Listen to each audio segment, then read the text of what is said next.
thank you for a very enlightening lecture. And I have some couple of questions. The first one is how you would assess Obama's visit to India and attracting young IT fraternity and generating jobs for them in US. So would you call it as term just you explained digestion?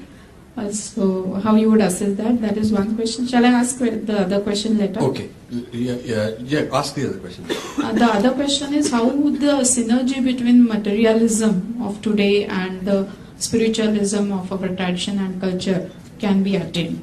Because no doubt science and technology has given us enormous comforts, but at the same time having a peaceful sleep is also equally important. Sure. And whether in the world of competition, whether we are able to get that. Good. Thank you, sir. Both are excellent questions.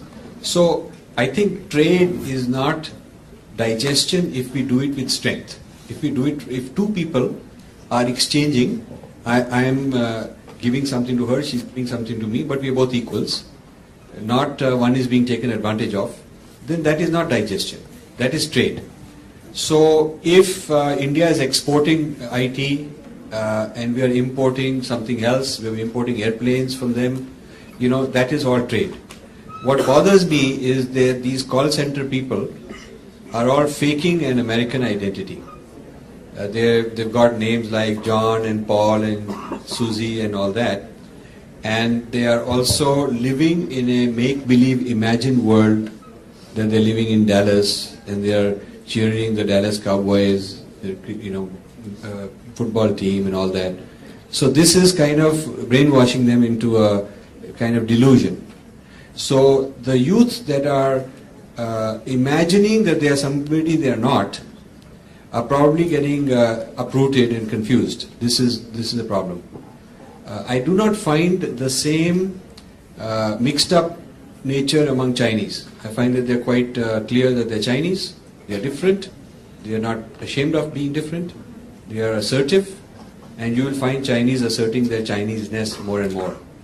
So this, I think, trade is good, but not losing your identity and your bearings. So you can do it on your own terms, and you don't have to, get mixed up. The second question, which is I think a very important one, how to combine good dharmic spiritual kind of life with material well-being. Nowhere in our dharma does it say you neglect your body or you don't have enough money, you do that sort of a thing is stereotyped. It's only for a sadhu who's a sannyasi, and only a small percent of people ever in Indian history were sannyasis. And nowhere does it say that the goal is to make 100% sannyasis, because if you have 100% sannyasis and not a balance of varnas, then you're not going to have a functioning society. So the sannyasi dharma and the sannyasi ideal is only for certain people. And often, since they are the teachers, they tend to teach as if everybody else is supposed to be like that. But people are not supposed to be like that. There's always been people who are traders, people who are political leaders, the Kshatriyas, there have been all kinds of people. You look in the Mahabharata, you look in the physical evidence of how much Indian monuments there are, how great the scientific technological thing is, like I was mentioning, and there is no doubt about it. Now today, the practice of what I call Adhyatma Vidya, the inner, which the best translation I can give you is inner sciences. The science of the inner being is becoming extremely important in the West as a way to enhance learning. Accelerated learning techniques are being developed out of this. Mind management, harmony among people. Prisoners who go through this Adhyatma Vidya are given lighter sentences, and some of them are let out easily because they're less violent. They can show that they're less violent. So this inner science is good for your performance in the outer world. Athletes are learning yoga and meditation. Musicians are learning. In IBM they have a meditation room which was started by Maharishi Mahesh Yogi's TM program. So anybody who is initiated or anybody at all who wants can go during working hours, sit quietly and meditate and come back, and there's nobody thinks that there's anything wrong with it. So you find that the West is taking on many of these Indian inner journey techniques, while Indians are still having doubt. My concern is that West will appropriate and take over all this, call it their own, give it their spin, give it their twist, make a ton of money selling it back to Indians. Indians will be I'm here to pay the importing vote of thanks. It is my proud privilege to thank Mr. Rajiv Malhotra. So I think whether this generation adopts the inner sciences of India, or whether their kids adopt it by buying it back from America, that's the choice. But it will come back. I would rather that it come back as authentic from our own source. Because not only it's a question of protecting the continuity of our tradition, but also the quality is far substantial, far richer. Because when you have a fruit tree, and if you harvest the fruits, if you don't look after the roots, then the fruits will stop coming. But if you nurture the roots, you can keep harvesting year after year. So the tree of wisdom in our civilization, the roots must be preserved, and the roots are right here. And then we can keep getting all these things that the Westerners have got, plus 100 more.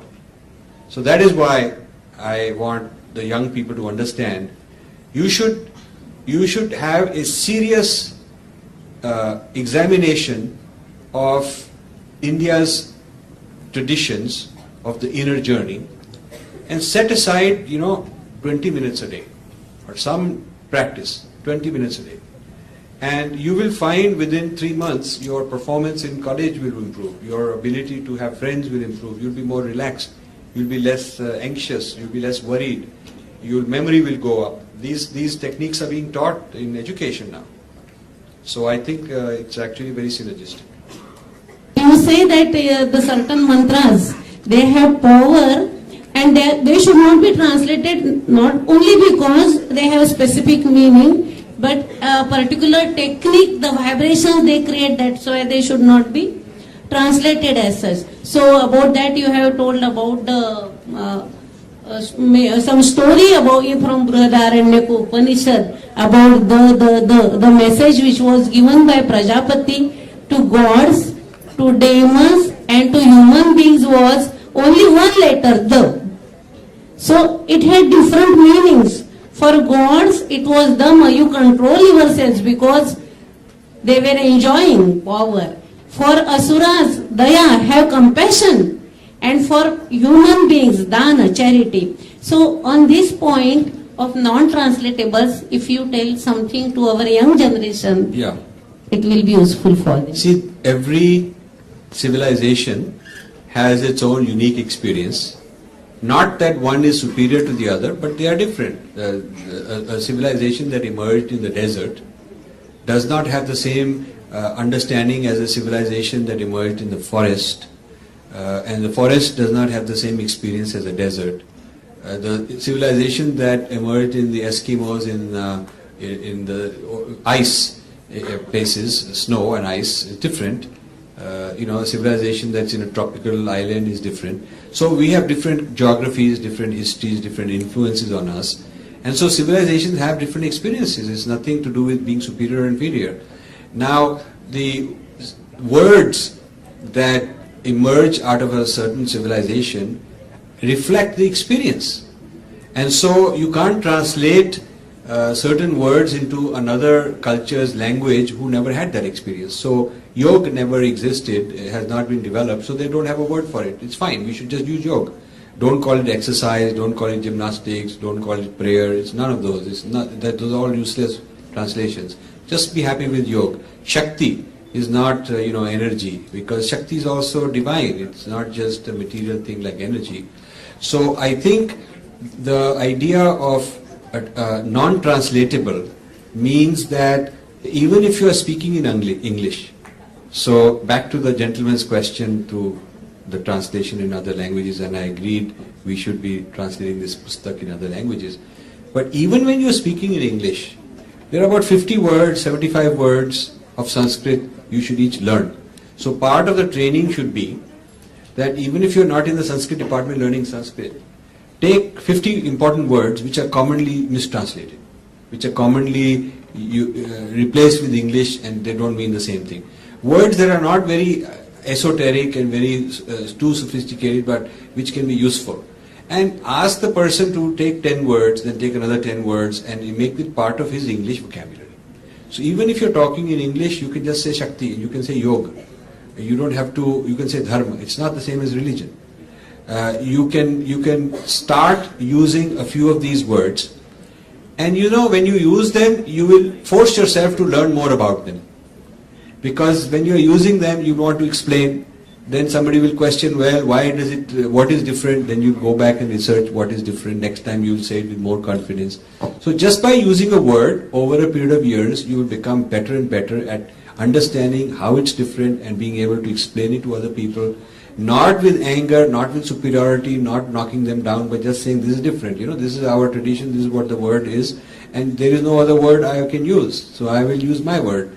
This can open up a whole journey for the young generation.